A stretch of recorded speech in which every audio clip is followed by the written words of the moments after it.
Welcome back to Yahoo Finance Live. I want to focus in on the Olympics. As we've been discussing, shaping up to be an early disappointing start for NBC and Comcast, at least in regards to ratings so far, off by about 40% relative to what we saw in Rio, at least at the beginning of the games.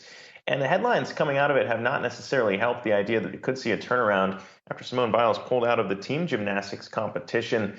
And we also saw just a few moments ago also pulling out of the individual all-arounds as well. Some big-name athletes also in there. Tennis star Naomi Osaka getting out of the competition after she lost. So there's a lot of different things here, at least in terms of the big stars, weighing on the expectations that more people will be watching the Olympics. And for more on that, I want to head out to Tokyo.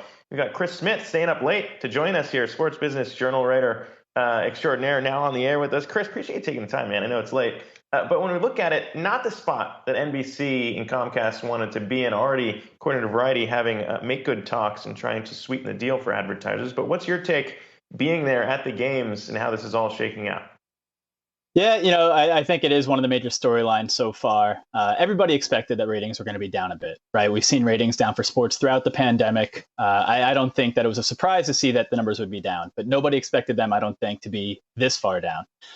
You pointed out, obviously, star power has been a big issue. We've seen, obviously, Simone Biles now pulling out of the all-around on Thursday. Naomi Osaka got bounced. Some of the other athletes, Katie Ledecky didn't dominate like she has in the past. Nyjah Houston, the best skateboarder in the world, didn't sniff the podium. And I think, a lot of viewers are watching to see the United States dominate in the Olympics. And so when it's not happening, some of that shine comes off. When there's no fans in the stand, some of that shine comes off. And so I think it creates a very challenging position for the broadcasters. I mean, what does it mean for NBC? When you think about why the Olympics moved forward in the first place, you could argue from the IOC perspective, from those who are broadcasting, there was a business decision that was made to make good on what they had sold. What does it mean for NBC as they try to sweeten the deal for those advertisers who say, look, we're not really getting our money's worth right now?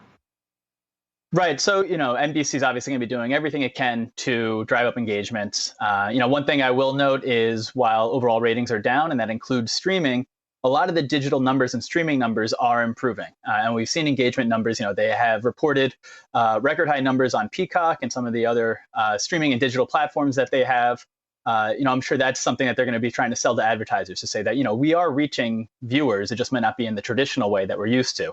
NBC will also typically have had some ads that it hasn't sold, right? Some ad inventory that they can provide to their advertisers as a bit of a make good to say, we didn't hit the numbers we promised you. Here's a little bit of, what you paid for back. We'll take care of you to make up for that difference. Yeah, 648,000 viewers per minute earlier in some of the competition days here for their digital platforms. That was a new record, so there is that. At the same time, though, I mean, in context of other things that advertisers could be looking for, this is definitely the biggest thing on air right now, and still delivering on that by far. I mean, when you look at maybe how it could help in terms of signing people up, obviously the digital strategy, as you're talking about, they're rather important for NBC, trying to get people to get to Peacock.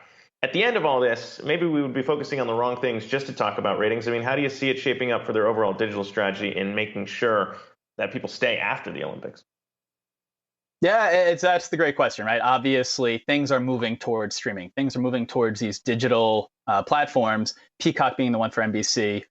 That is their future. And I think the fact that they're driving people that way is a good sign, right? Is something that is good for them to have people engaging there. And more broadly too, right? You talked about how, people, the numbers are going up there, and it's not just with NBC. Twitter reported that the volume of tweets is up something like 165% since the start of the games. The International Olympic Committee has reported that their digital platforms have over 2 billion engagements so far. We're less than a week since the opening ceremony. So I think there are some indicators here that people are engaging, right? People want to follow the games. They want to talk about the games. It just might not be through those typical vectors of measurement that we have, right? The ways that we look at ratings or TV viewership numbers. And Chris, we've heard so many of these athletes allude to this very unique environment they're competing in, really adding to the stress of it, the empty stands, no spectators. I mean, you're out there yourself. Walk me through what it's like. I mean, you're at a stadium that's completely empty with these athletes trying to compete. I mean, how do you think that weighs on the environment?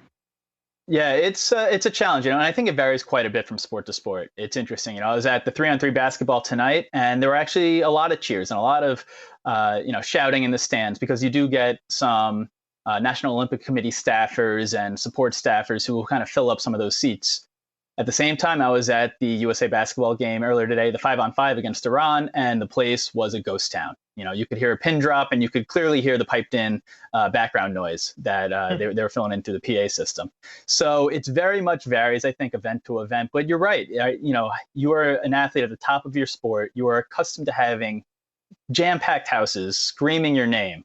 To have that motivation, to feel like, you're doing something people care about. And now you go out there and there's nobody there, right? And you feel like you're all alone on that stage. And, that only adds to the pressure, and, as if there wasn't enough already at the Olympic Games.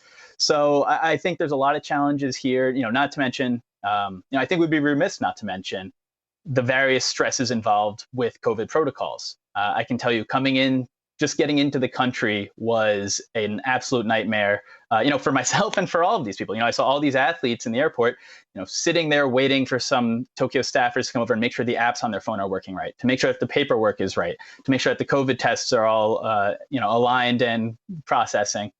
It was a lot to go through, just hours and hours and hours. Then you get into the country, you're getting tested every day. You're in a position where you can't leave the village, you can't interact with people. It's just, very restrictive, very stressful.